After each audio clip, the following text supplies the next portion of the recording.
Nileshwaram കടിഞ്ഞുമൂലയിലെ VGM ALP സ്കൂളിൽ സംഘടിപ്പിച്ച mixed football കൗതുകമായി. വിവിധ രാജ്യങ്ങളുടെയും താരങ്ങളുടെയും ജേഴ്സി അണിഞ്ഞ് കളത്തിലിറങ്ങിയ കുട്ടികൾ ആവേശത്തോടെ തന്നെയാണ് പോരാടിയത്.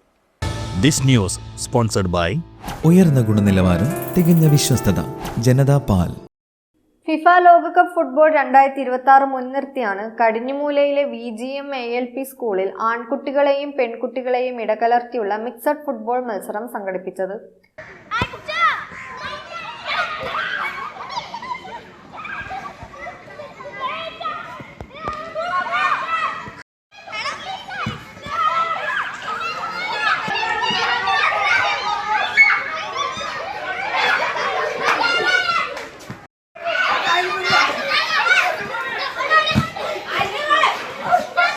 വിവിധ രാജ്യങ്ങളുടെയും താരങ്ങളുടെയും പേരുകളുള്ള ജേഴ്സി അണിഞ്ഞിറങ്ങിയ കുട്ടികൾ കളിക്കളത്തിൽ വാശിയോടെ തന്നെ പോരാടിയതും മത്സരത്തിന്റെ മാറ്റുകൂട്ടി.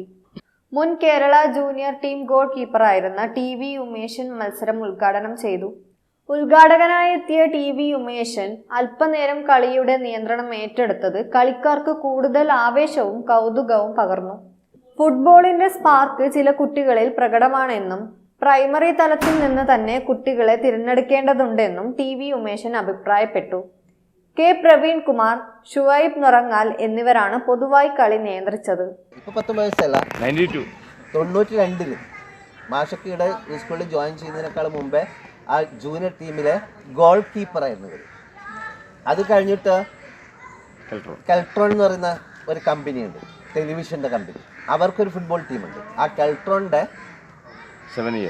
7 വർഷം അതിൻ്റെ ഗോൾ വലയം കാത്ത ഗോൾ കീപ്പറാണ്. ഒരുപാട് ക്ലബ്ബുകൾക്ക് വേണ്ടി കളിച്ചിട്ടുണ്ട്, ഒരുപാട് സംസ്ഥാനങ്ങളിൽ പോയിട്ട് ഫുട്ബോൾ കളിച്ചിട്ടുണ്ട്. നമ്മുടെ സ്കൂളിൻ്റെ തൊട്ടടുത്ത് തന്നെയാണ് ഇവരുടെ താമസം. പ്രധാന അധ്യാപിക PK Rajitha, EP Sreeja teacher, PP Sasikala എന്നിവർ സംസാരിച്ചു. News bureau, Nileshwar.